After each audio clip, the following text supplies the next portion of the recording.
पीछे पीछे क्यों आ रहे हैं? जो दिल में है वो बोल दे।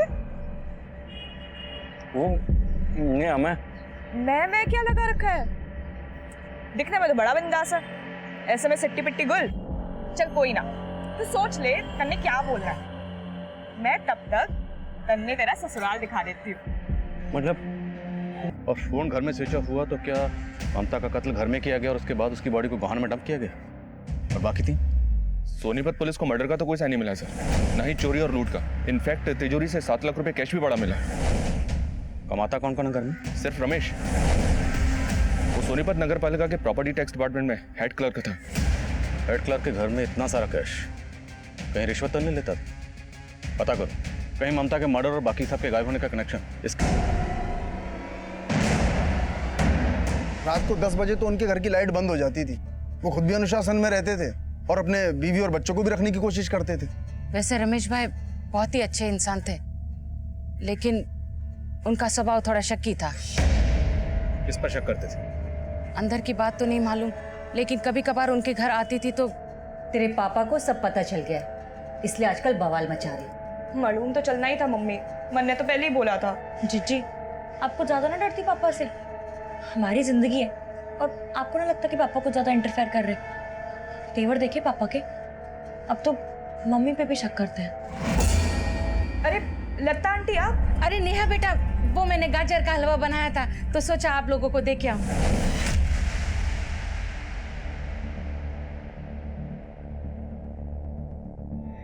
सर रमेश के ऑफिस में पता किया मैंने। फिलहाल तो यही पता चला है कि रमेश काफी ईमानदार था। वो किसी से रिश्वत ले इस बात पे कोई भरोसा नहीं कर रहा है।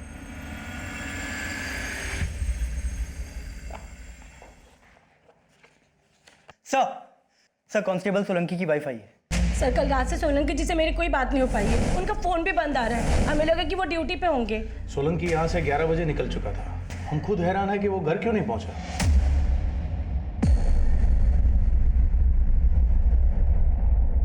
सर क्या? सर क्या हुआ है? उमा जी, भिवानी रोड पर हमें सोलंकी की लाश मिली। मैं कमिंग सर? सर जिस रात भारद्वाज परिवार गायब हुआ था, उसी शाम रानी मार्केट के एक सीसीटीवी फुटेज में ममता एक लड़के के साथ कैप्चर हुई थी। सर उसकी फुटेज। सर इस लड़के का चेहरा साफ नहीं दिखाई दे रहा है, लेकिन इस सीसीटीवी फुटेज के आधे घंटे बाद पूरी भारद्वाज फैमिली का फोन बंद हो गया था। कौन है लड़का, कुछ पता चला? सर मैंने ममता के पड़ोसियों को इस लड़के की फोटो दिखाई, ना तो उन्होंने इसे पहचाना ना रिया ने। सर हमें पता चला था कि रमेश ममता के ऊपर शक करता था। कहीं ऐसा तो नहीं कि ममता का इस लड़के के साथ अफेयर हो, इसीलिए वो इस लड़के से बाहर मिलती जुलती हो। और सर अगर ऐसा है तो रमेश का ममता को मारने का मोटिव स्ट्रॉन्ग बनता है। खन्ना, तुम कहना चाहते हो कि रमेश ने पहले खुद अपनी बीवी का कत्ल किया और फिर अपनी दोनों बेटियों को लेकर गायब हो गए, तो उसकी सबसे छोटी बेटी रिया उसे घर में क्यों छोड़ कर जाएगा? और घर में 7 लाख कैश पड़ा हुआ है। कहानी कुछ और है। ममता के कॉल रिकॉर्ड्स देखो, हो सकता है ममता के कॉल रिकॉर्ड्स में इस लड़के के बारे में कुछ पता चले।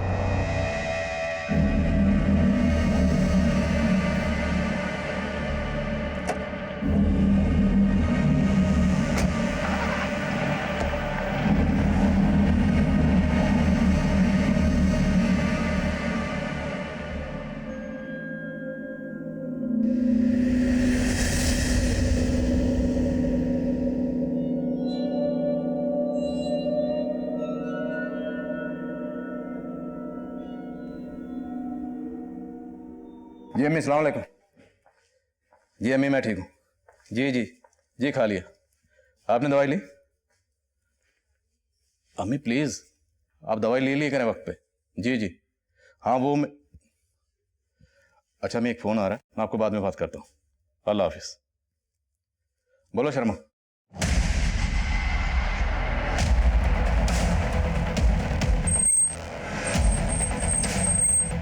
जय सर, इस तरफ।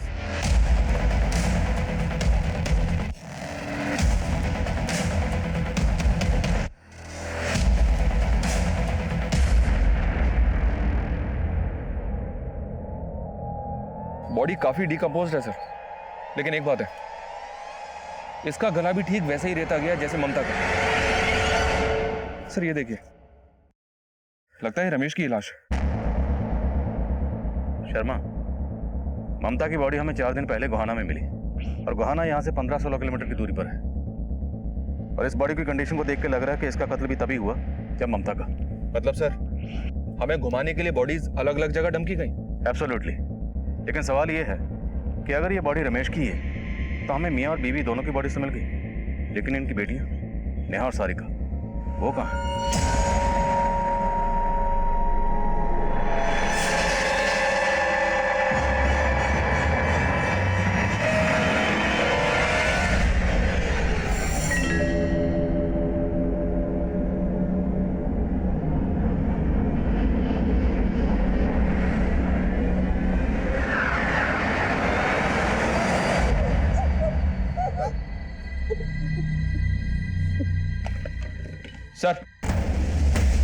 सर, ममता की पोस्टमार्टम रिपोर्ट के मुताबिक ममता को बेहोश किया गया मर्डर करने से पहले, और उसे बेहोश करने के लिए मार्फिन गैस का इस्तेमाल हुआ। Morphine gas? मार्फिन गैस कौन इस्तेमाल करता है? और हमें बॉडीज मिली सूटकेसेस में। सर, पहले ममता को घर में बेहोश किया गया, उसके बाद मारा गया, तो जाहिर सी बात है रमेश को भी इसी तरह मारा गया होगा। लेकिन शर्मा, घर में तो मर्डर के कोई साइन नहीं मिले। हालांकि ममता को रानी मार्केट में देखा गया, लेकिन ममता का फोन भी घर के आसपास ही स्विच ऑफ हुआ। तो क्या रिया के अलावा बाकी सब घर वालों को पहले बेहोश किया गया फिर कहीं ले जाया गया? ममता और रमेश की हमें बॉडीज मिली 2 सूटकेसेस में, तो क्या किसी ने 5 सूटकेसेस खरीदे? 2 सूटकेसेस में रमेश और ममता की बॉडी को डंप किया और बाकी 2 में नेहा और सारिका को। पता करो, क्या किसी दुकान से इस तरह के सूटकेसेस खरीदे गए, वो भी एक साथ? सर, हम तब ये मान रहे थे कि नेहा समेत सभी घर वाले किलर के टारगेट पे होंगे, लेकिन सिर्फ रमेश और ममता की लाश मिली थी। और क्यों लाए हो मन्ने यहाँ? सारिका, मम्मी पापा कहाँ है? कहाँ है?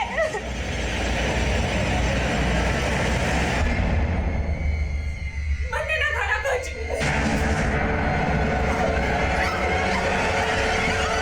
क्या मायनो, ये रोहित जितना सीधा बन रहा है उतना सीधा है नहीं। हो सकता है इसने और जय ने मिलकर रमेश और ममता का कत्ल किया हो, और फिर इन दोनों ने ही नेहा और सारिका को कहीं छुपाया हो। इस पर नजर रखो, ये हमें उन तक पहुंचने की लीड दे सकता है। सर, उस पान वाले ने इन दोनों के अलावा एक तीसरे लड़के के बारे में भी बताया था। कौन तीसरा लड़का? सर, उसका कहना था कि वो लड़का अक्सर सारिका को उसके घर के बाहर बाइक से ड्रॉप करता था। सारिका को बाइक पे ड्रॉप करता था, तो हो सकता है दोनों का अफेयर हो। सारिका के कॉल रिकॉर्ड्स में कुछ? सर, सारिका के कॉल रिकॉर्ड्स में किसी रहमान नाम के लड़के का नंबर मिला है, और खास बात यह है कि रहमान नेहा और ममता के साथ भी फोन पे बात करता था। मतलब सारिका की माँ और बहन दोनों से बात करता था, और फादर रमेश से? नहीं सर, रमेश के कॉल रिकॉर्ड्स में रहमान का नंबर नहीं मिला है। लेकिन एक बात है सर, इस भारद्वाज फैमिली के गायब होने के अगले ही दिन से रहमान का नंबर बंद है। कहाँ रहता है रहमान?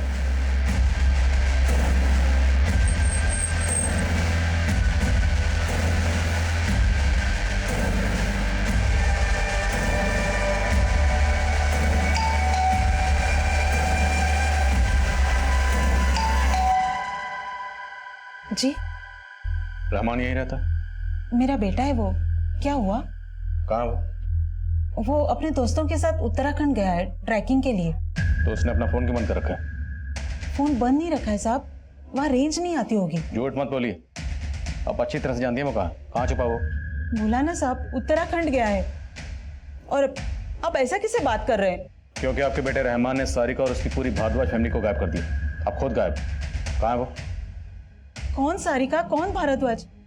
मेरे बेटे ने कुछ नहीं किया है साहब, आपको कुछ गलतफहमी हुई है।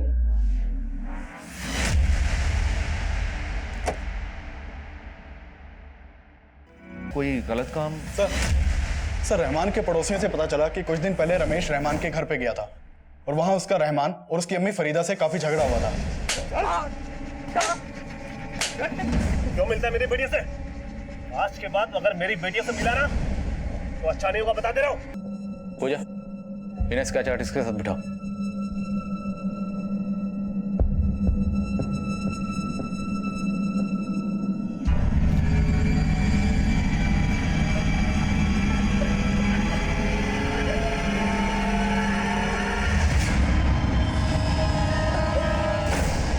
जेले कल तो तूने अपने आप को खाने से सान लिया था।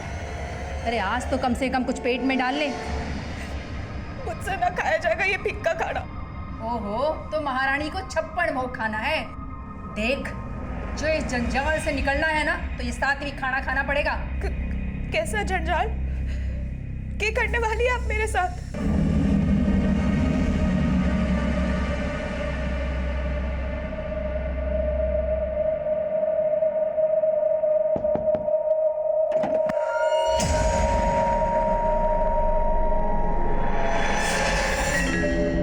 वो लोग 1 साल पहले ही रोहतक से यहाँ शिफ्ट हुए, लेकिन हाँ 3 महीने पहले ही उन्होंने नेहा का रिश्ता तय किया था। चलो दीदी, अब आपकी बारी।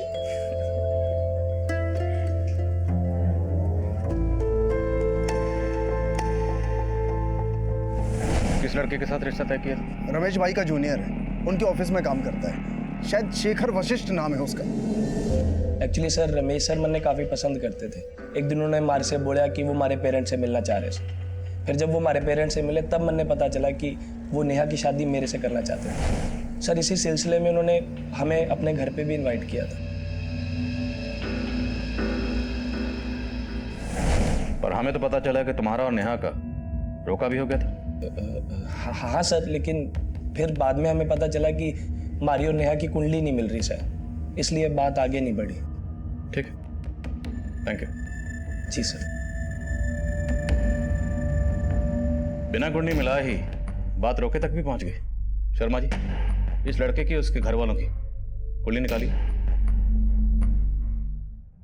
आओ एक पान लगे। अरे तूने चुगली की मेरी पुलिस से? उसने मरने पे सीधी तेरे को मेरे खिलाफ बोलने के? ओए, मैं किसे रहमान कर रहा है मुकरम पे नहीं पड़ता। तू पहले अपने खड्डे भर, मेरे बाद में खोदिए। चल। सर मैंने शेखर और उसके घर वालों के बारे में काफी कुछ पता किया। सब लोग काफी लालची लोग हैं। और सर शेखर के पड़ोसियों ने बताया कि शेखर और नेहा की शादी के लिए शेखर के घर वालों ने 10 लाख रुपए दहेज की डिमांड की थी, लेकिन रमेश दहेज के सख्त खिलाफ था और इसी वजह से ये रिश्ता टूटा था। तो तेरी कुंडली नेहा से नहीं मिली, कोई बात नहीं, पर तेरी कुंडली हमारे सिंह साहब से जरूर मिलेगी, वो भी इनके डंडे से। 36 के 36 गुण मिलेंगे। सिंह सर मिला दे कुंडली। Sir sir sir sir sir मैं मानता हूँ कि मैंने आपको झूठ बोला था, लेकिन मैंने कोई क्राइम नहीं किया सर। ये तू डिसाइड नहीं करेगा। तू ये बता कि नेहा के साथ तेरा रिश्ता क्यों टूटा? सर हमारा रिश्ता दहेज की वजह से तो नेहा से टूटा ही ना था, बल्कि खुद नेहा की वजह से टूटा था। शेखर जी, इस रिश्ते के लिए हाँ करने से पहले मैं आपको कुछ बता देना चाहती हूँ। जी बोलिए ना। मेरा एक पास्ट है। सर नेहा ने मैंने बताया कि जब वो रोहतक में थी तो उसका एक छोरे के साथ अफेयर था। कौन था वो? सर मैंने ये तो ना पता, लेकिन वो सर उसका कलीग था। और सर उन दोनों में कुछ बहुत बड़ा हुआ था जो उनका ब्रेकअप हो गया, लेकिन नेहा ने मैंने इसके बारे में कुछ ना बताया। नेहा जी बोलिए ना, अब दोनों का ब्रेकअप क्यों हुआ था? जाने दीजिए ना, क्या फर्क पड़ता है। दूर होने के तो बड़े सारे वजह थे, पर अब मैं जिंदगी में आगे बढ़ना चाहती हूँ। कि मैं ये जान सकूं आपका उस लड़के के साथ रिश्ता कहाँ तक पहुंचा था? मतलब मेरा मतलब वो फिजिकल। सर मैं मानता हूं कि उसने मुझे सब सच सच बता दिया था, लेकिन मैं इस रिश्ते से कंफर्टेबल नहीं था, इसलिए मैंने ना बोल दिया। एक्सक्यूज मी सर, ये उस लड़के का स्केच है जिसके बारे में लता ने हमें बताया। शर्मा, पता करो ये लड़का कौन है और इसका सारिका और इसकी फैमिली से क्या कनेक्शन है। सर भारद्वाज फैमिली की बेटियों से जुड़े कई लड़के एक के बाद एक सामने आ रहे हैं। मुझे तो ये प्रेम प्रसंग का ही चक्कर नजर आ रहा है। अभी तक उस लड़के की पहचान भी नहीं हुई है जो ममता के साथ रानी मार्केट में देखा गया। और अब ये स्केच, पता करो ये कौन है और उस लड़के के बारे में पता करो जिसके बारे में हमें शेखर ने बताया, जो रोहतक में नेहा का क्लिक था। हो सकता है वहां भी कोई पुरानी दुश्मनी या धोखे की कहानी सामने है। सर। हाँ सर, नेहा जब यहाँ पे जॉब कर रही थी तो हमारे कलीग कुणाल के साथ उसका अफेयर था। तो कुणाल कहाँ है अब? सर एक्चुअली कुणाल को तो काफी टाइम पहले जेल हो गई थी। जेल? किस जुर्म में? कुणाल नेहा से प्यार तो बहुत करता था, पर नेहा को लेके कुछ ज्यादा ही पॉसेसिव था। चलो नेहा। अब आज मैं पूजा के साथ जा रही हूँ। हाँ तो ठीक है, मैं तुम दोनों को ड्रॉप कर देता हूँ। जरूरत ना है, हम चले जाएंगे। बाय। सर वो इतना ज्यादा शकी था, जब नेहा मेरे साथ भी होती थी ना तभी उसे फॉलो करता था। नेहा, हाँ तू कल पूजा के घर गई थी ना?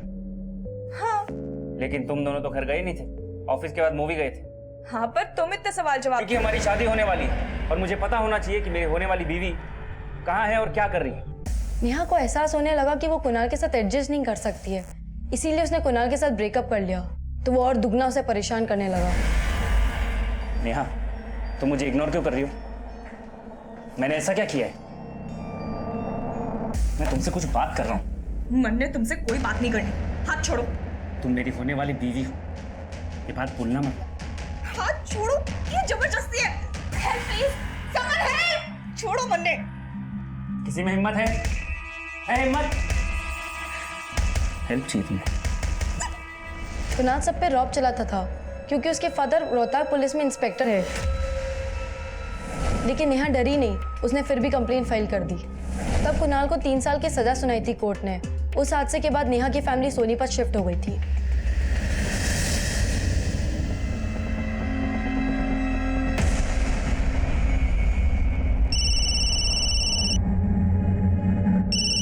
हेलो सज्जन सिंह जी, मैं इंस्पेक्टर आदिल खान बोल रहा हूँ, कोहाना पुलिस स्टेशन से।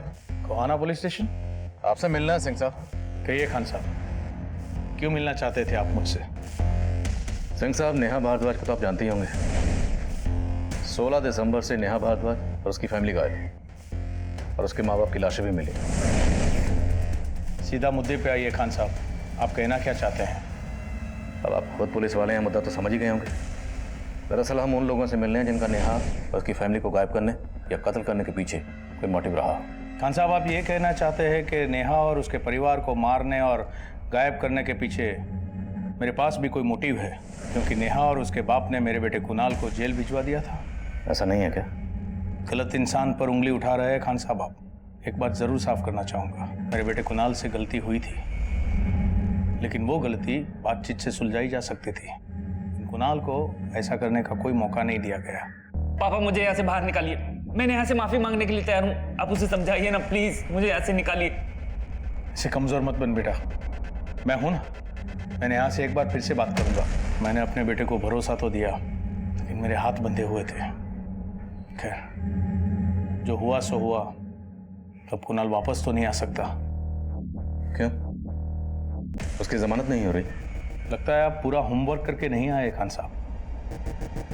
1 महीना पहले मेरे बेटे कुणाल ने जेल में सुसाइड कर लिया था।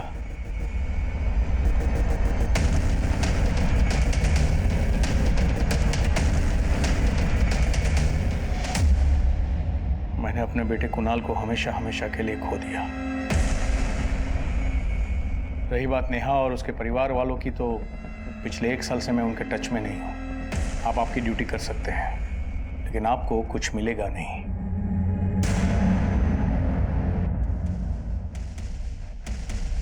शर्मा हमारा सस्पेक्ट एक पुलिस वाला है, वो भी सज्जन सिंह जैसा सीनियर पुलिस ऑफिसर। सर, हो सकता है ये सज्जन सिंह वाकई में चोट खाया बापू।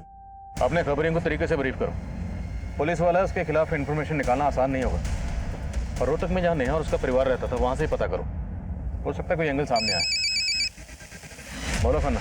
सर, लता ने जिस लड़के का स्केच बनवाया था उसके बारे में पता चल गया है। उसका नाम अमन है। सर, ये अमन सारिका का क्लाइंट था। सर, 6 महीने पहले तक सारिका एक chit fund company Cheryl enterprises में जॉब करती थी, लेकिन ये 1 नंबर की फ्रॉड कंपनी निकली। कई तरह की लुभावनी स्कीम्स थी इनकी, जैसे 3 महीने तक 5,000 रुपये जमा करो और 6 महीने में बाइक ले जाओ, लेकिन सब फर्जी सर। इस अमन ने भी इसी तरह की एक स्कीम में पैसा इन्वेस्ट किया था, लेकिन जब ये कंपनी भाग निकली तो अपना पैसा निकलवाने के लिए सारिका को धमकियां भी दे रहा था, और कुछ दिन पहले इसने काफी बड़ा बवाल भी किया था। तू सही जवाब नहीं दे रही यार। वो 15,000 डूबा है मेरा। तो मेरी भी तो 3 महीने की सैलरी लेके भाग गई ना देख, कंपनी। मैंने तुझे पैसा दिया तो मुझे मेरा पैसा चाहिए। तो मैं कहाँ से वापस देख, करूं? 3 महीने लगातार पैसा दिया, देख लेके तो रहूंगा मैं। साड़ा है, लड़की के पैसे छीनता है। देख लूंगा तुझे, मैं छोड़ूंगा नहीं। रहता कहाँ है अमन? सर, समालखा में। बुलाओ इसे। सर जी मैं मानू मैं सारिका से पैसे मांग रहा था, लेकिन सर उसी के कहने पे मैंने उसकी कंपनी में पैसे लगाए थे और सर बाद में बोली कि कंपनी भाग गई। सर आप ही बताओ सर मन ने कुकर भरोसा होगा कि वो उस फ्रॉड में ना मिली थी। तुझे लगता है सारिका ने तेरे साथ फ्रॉड किया इसलिए तूने उसकी बहनों को गायब कर दिया और माँ बाप को? एक मिनट साहब, आपके पास कोई सबूत है मैंने ये सब किया? ओए हीरो, तूने सरे बाजार सारिका का पास छीनने की कोशिश की थी। ये सबूत बहुत है तुझे अंदर रखने के लिए। सिंह सबूत दे जरा इसको। साहब मैंने कुछ नहीं किया साहब। सॉरी, मेरे 15,000 रुपए लेके भाग गई थी साहब। उसकी कंपनी नहीं सर, वो लड़की भी एक नंबर की फ्रॉड है। सब मोटरसाइकिल देने का वादा किया था सर, एक साइकिल तक नहीं दी। सब मैंने कुछ नहीं किया साहब, बिल्कुल कुछ नहीं किया। प्लीज मुझे छोड़ दो साहब, प्लीज छोड़ दो साहब मुझे। सर अमन का मोटे पैसे को तो नजर नहीं आ रहा है, क्योंकि अगर उसने घर के सब लोगों को गायब किया है तो वो 7 लाख कैश भी गायब करता। शर्मा, हो सकता है अमन को इस बात का इल्म ही ना हो कि घर में 7 लाख कैश पड़ा हो। सारिका फ्रॉड कंपनी में काम करती थी जिसमें अमन का पैसा डूबा, तो जाहिर सी बात है जिस तरह अमन का पैसा डूबा कई और लोगों का पैसा भी डूबा होगा, और उन लोगों के लिए बदला लेने का ये स्ट्रॉन्ग मोटिव। वरना सर रहमान की क्या खबर है? सर हम लोग रहमान की मां फरीदा ने किया और ये ड्रग पेडलिंग के चार्ज में अंदर भी हो चुका है। हिस्ट्री शीटर, मतलब दिव्या एक हिस्ट्री शीटर के टच में थी। हो ना, इस दिव्या का इस डबल मर्डर से कोई ना कोई ताल्लुक जरूर है, इसलिए गायब। सर एक और इंटरेस्टिंग बात पता चली है, ये दिव्या और मुन्ना इन दोनों का फोन अक्सर रोहतक में भी एक्टिव रहता था। रोहतक? सर कहीं दिव्या का सज्जन सिंह के साथ कुछ? हो सकता है दिव्या और मुन्ना को सज्जन सिंह ने कहीं छुपा के रखा हो। किसी भी तरीके से दिव्या और मुन्ना को ढूंढ निकालो। अगर सज्जन सिंह इन्वॉल्व है तो खुद ब खुद सामने आएगा। सर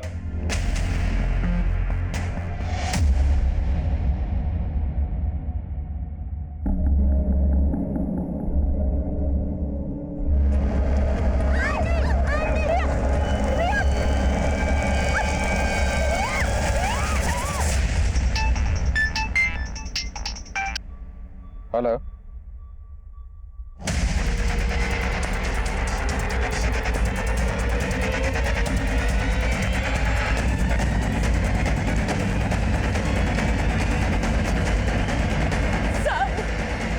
वो आदमी रिया को पकड़ के वैन में लेके गया साहब। मैं यहाँ से ही रिया को लेकर आ रही थी और उसने यहाँ पीछे से मुझे धक्का मारा, मैं यहाँ गिरी। उसकी वैन यही खड़ी थी, पहले से यही खड़ी थी साहब, और वो रिया को लेकर गया। आपने वैन का नंबर नोट किया? नहीं, वैन का नंबर तो नहीं देखा, लेकिन उसके वैन के पीछे एन लिखा था। शर्मा, वैसे तो सुनसान जगह, सीसीटीवी के चांसेस कम, फिर भी पता करो। अगर कोई सीसीटीवी है तो फुटेज निकलो। सर कितने लोग थे? वो अकेला ही था साहब। दिखने में कैसा था? उसका चेहरा ढका हुआ था गमजे से। अब भारद्वाज परिवार की सबसे छोटी बेटी रिया को भी किडनैप कर लिया गया था। हमें अंदाजा तक नहीं था कि ऐसा कुछ हो सकता है, लेकिन रिया का गायब होना हमें अपना फेलियर लग रहा था। किया था जिसे सज्जन सिंह ने अरेस्ट भी किया था। हमारा सस्पेक्ट है सज्जन सिंह, और सोलंकी उसके अंडर काम करता था, और दिव्या सोलंकी के टच में थी। लग रहा है इन सब बातों का कनेक्शन हमारे केस से जरूर बनेगा। अब ये क्या कनेक्शन है सज्जन सिंह तो बोलेगा ना। एक काम करते हैं, सोलंकी का मर्डर करने वाले किशोर से मिलते हैं। अब ये दिव्या को मैं अच्छी तरह जानूं। सोलंकी की चमची थी वो, और पैसा देकर सोलंकी उससे कई तरह के गलत काम करवाता था। ये सोलंकी तो सिर्फ एक मोहरा था। सोलंकी जो भी काम करता था सज्जन सिंह के इशारों पर करता था। तुमने कांस्टेबल हरीश सोलंकी को क्यों मारा? मैं तो साहब उनके लिए मुखबिरी करता था, लेकिन वो मेरा ही मजाक उड़ाने लगे, मेरी इज्जत उछालने लगे। फिर क्या था, एक दिन शराब पी के मुझ पर हाथ उठा दिया, मेरा माथा ठनक गया, मैंने ठोक दिया। देख किशोर, तेरी सजा तो कम नहीं हो सकती, लेकिन सोलंकी के मर्डर का तेरी आत्मा पर, तेरे दिल पर जो बोझ है वो जरूर कम हो सकता है अगर तू हमारी मदद करे। बोल, ये दिव्या और मुन्ना कहाँ मिलेगा? साहब पूरे यकीन के साथ तो नहीं कह सकता, पर करनाल में एक ठिकाना है, वहां आपको ये दोनों मिल सकते हैं।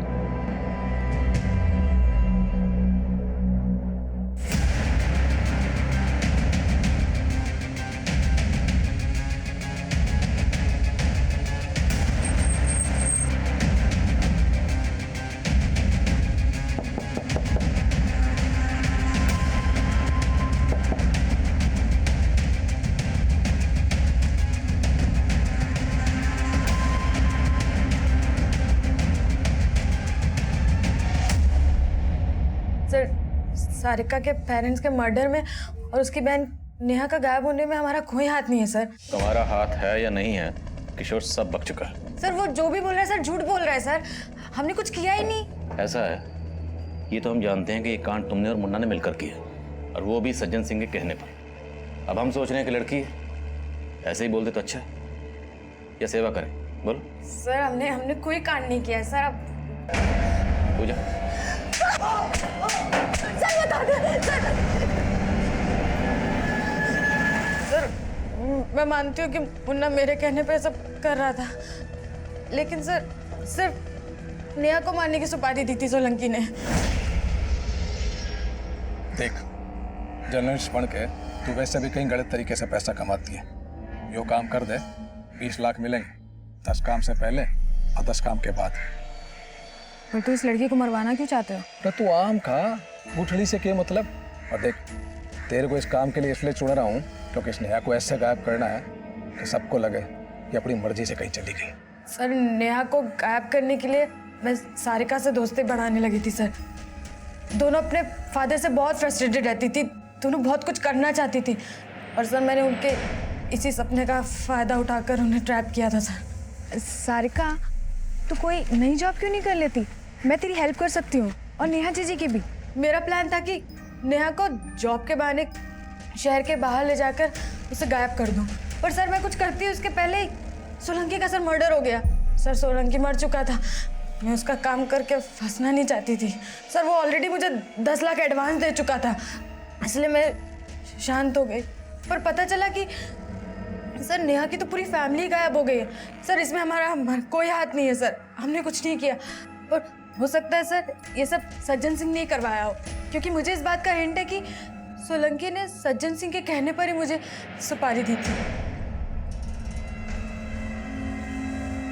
आप एक क्रिमिनल पर भरोसा करके मुझ पर इल्जाम लगा रहे हो खान साहब? जानता था, आप खुद तो कबूल करेंगे नहीं, लेकिन याद रखना आप हमारी रडार पर हो, और वो दिन दूर नहीं जब हमारी अगली मुलाकात आपके थाने में नहीं, हमारे लॉकअप में होगी।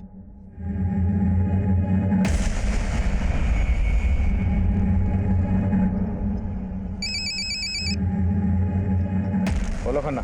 सर जिस वैन से रिया को किडनैप किया गया था उसके बारे में एक इन्फॉर्मेशन मिली है। भारद्वाज फैमिली के गायब होने से एक हफ्ता पहले एक केमिस्ट शॉप के बाहर के सीसीटीवी में वो वैन कैप्चर हुई थी। सर उस वैन में से एक आदमी उतरा था और उसने केमिस्ट शॉप से पोल्यूशन मास्क खरीदा था। सर एक केमिस्ट शॉप के सीसीटीवी में उस वैन का नंबर भी कैप्चर हुआ है।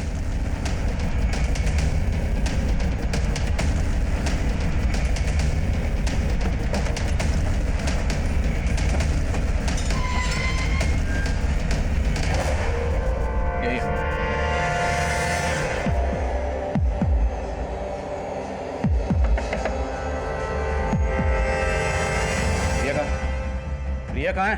पकड़ो इसको।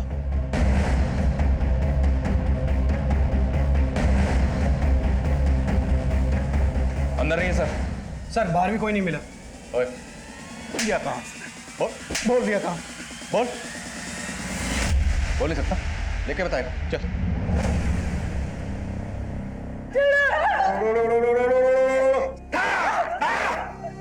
जैसे ही इन दोनों की बलि चढ़ेगी, तेरे बेटे की और तेरी सारी समस्याएं खत्म हो जाएगी।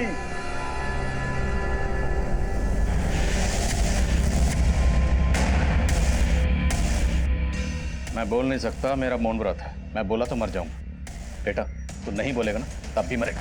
बोल बोल बोल, रिया कहाँ है? बोल। नेहा और रिया को हमने सही सलामत बचा लिया, लेकिन संजय और उसकी मां के अंधविश्वास के चलते 15 साल पहले भी नेहा की जान को खतरे में डाला गया था, और रमेश ने उसको नई जिंदगी दी। पर ममता की एक भूल से पूरा परिवार बिखर गया। ममता यह जानती थी कि जिस संजय को वो अपने घर लेकर जा रही थी, उस संजय का परिवार रमेश से कितनी नफरत करता था, लेकिन ममता ने उनकी मंशा को भांपे बिना जुर्म की इस दस्तक को नजरअंदाज किया, और नेहा और रिया फिर से अनाथ हो गए। वहीं तहकीकात के दौरान यह भी सामने आया कि कांस्टेबल हरीश सोलंकी ने सज्जन सिंह के कहने पर ही मुन्ना को नेहा की सुपारी दी थी, पर इसका कोई भी पुख्ता सबूत नहीं मिला जिससे सज्जन सिंह के खिलाफ कोई एक्शन लिया जा सके। अब मैं आदिल खान आपसे इजाजत लेता हूं, आपसे फिर मुलाकात होगी एक और नए केस के साथ। तब तक देखते रहिए क्राइम पेट्रोल 10 तक। मकसद बताना नहीं, बचाना है।